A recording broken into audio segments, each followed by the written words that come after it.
Hey there. Today I'll take a final look at Yemen's disaster and suggest a way forward.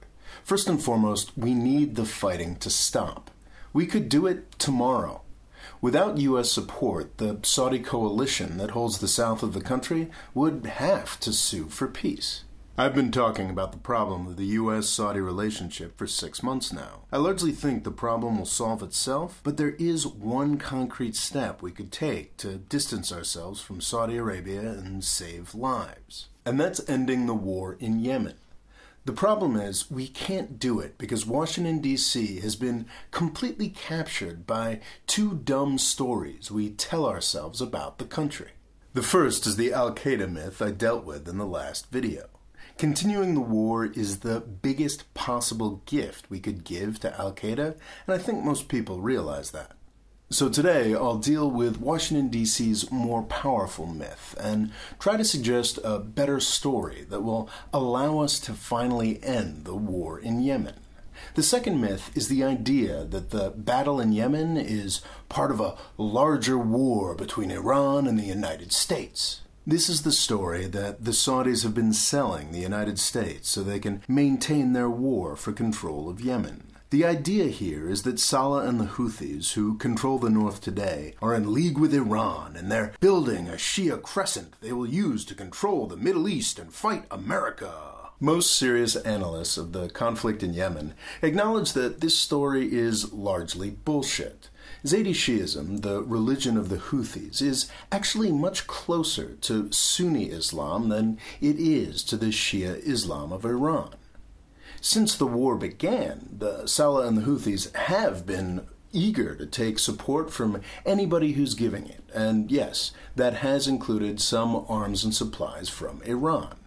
It's actually the war that is driving Saleh and the Houthis closer to Iran, not any kind of natural affinity. The longer the war goes on, the closer we get to making the myth of Iran's hegemonic ambitions a reality. Not that that really matters to U.S. interests. Whoever wins control of the Middle East will be desperate to sell oil to the rest of the world. The U.S.'s focus on the Middle East over the past 15 years has been a terrible waste of time and resources, and it's been in service to stupid ideas. The battle in Yemen isn't a war against terrorism, and it's not a fight against Iran.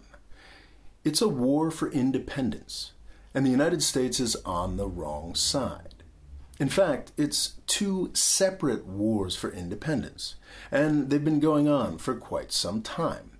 It's important to not get too caught up in the individual personalities here. Saleh is now the face of one of Yemen's wars for independence, but during his entire time as president, he fought both. In this series, I've documented the incredible fall of Yemen's traditional ruling class of Zaydi Shias. In 1962, a system that had lasted in some form for 1,000 years was crushed by outsiders. The Zaydi Imams fought the Ottomans, the British, and the Egyptians in a battle to live their lives the way they wanted. They thought they won in 1970 and that they had set up a more modern state, but since then their country has fallen further and further under the sway of Saudi money. The way I see it, the war of the Houthis is fundamentally a war for independence from Saudi Arabia. The movement got started in the early 2000s as a way to resist the Saudi Wahhabi infiltration of Yemen. Houthis are the proud representatives of a 1,000-year-old tradition, and they are strong. We've been throwing everything we have against them for over a decade, and they've only gotten stronger. The Houthis are kind of impressive. What? Oh, yeah. That's kind of a nasty slogan, isn't it? I've seen a couple reports on Yemen that assume this is all you need to know about the Houthis. I don't think we should get too hung up on it. Before 2011, Saleh was the main instrument of their repression. He used U.S. and Saudi money to brutally repress the Houthis in a series of small wars that we ignored. The Houthi rallying cry is tailored to appeal to the sympathies of the Arab street. I don't think it's really about the United States, and it certainly wasn't really about Saleh. Since 2014, the Houthis have been quite happy to ally with Saleh in their war against Saudi dominance, even though he spent almost a decade bombing them. They don't want to trade their Saudi dominance for Iranian dominance. They want freedom. And if we're willing to help them with that, they'd probably be just as happy to ally with us as they were to ally with Saleh. And then maybe they'd consider changing their flag. The second war for independence is even more straightforward. In this series, I've highlighted the way that the South's aspirations were crushed in 1994 and the way that a region with very different priorities was basically occupied by the North. When we talk about Abd Rabbo Hadi, the man who is currently in charge in the South, we pretend he's the lawful president of all Yemen. He's not. He has no legitimacy in the North. The national reconciliation process he oversaw in 2013 looked nice, but it was built on sand. Hadi resigned and fled the country in 2015 before the Saudi military brought him back. Hadi has no legitimacy in the North, but he has a little bit in the South. He's from South Yemen and was a politician there before unification. There's a fascinating aspect of the Saudi war in Yemen that isn't often mentioned. When they started their intervention in 2015, Saudi Arabia managed to take the South fairly quickly. Since then, they have made only tiny gains in less populated areas in the North, at the cost of billions of dollars. The old division between North and South has been restored.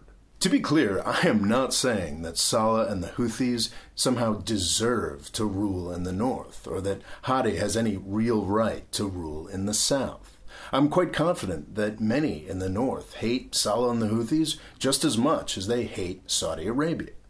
There are probably many in the South who loathe Hadi for his dependence on Saudi Arabia and the UAE. Also, he spent 17 years looting South Yemen as Saleh's vice president. But it's only peace that will help Yemen resolve these issues. Continued war only provides more power for the warlords, both North and South. So I think we should accept this division. We need to accept that this is a twofold battle for independence and help the Yemeni peoples work towards these very real aspirations. It's not about terrorism or Sunni versus Shia. It's about freedom, first and foremost. Peace and independence is the story that the United States should get behind, not continued war for outmoded myths. You know what? I could be completely wrong about all of this. I have never been to Yemen, and I've only been studying the country seriously for the past 6 months or so.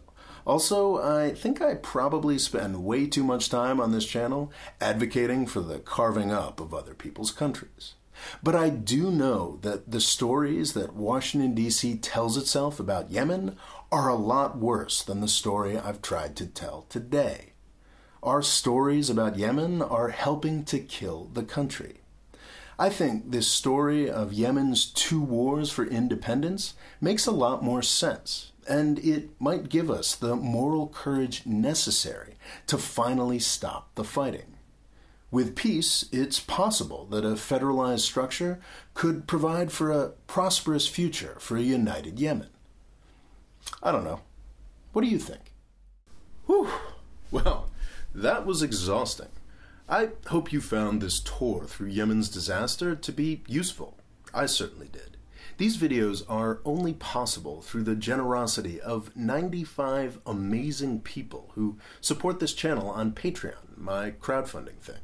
Some people chip in $1 and some people chip in 15. You guys may have noticed that all of these videos were filmed in the same location. That is because after a year of living on people's couches, I can afford to pay rent again. That's right, I have an apartment, like a real adult. It's a really good feeling, and it was the patrons that made this possible, and I'm incredibly grateful. So with this video, I've completed the first of 4 things that I promised in my thank you video 2.5 months ago. So I think it's time to roll out the next big ask for this channel. I am super grateful to be able to have an apartment here in Istanbul, but I'd really like to be able to live in the United States. So, by my 39th birthday, by July 15th, 2018, I'd like to be able to hit this goal. If I can do that, then I should be able to live in the United States, at least part-time.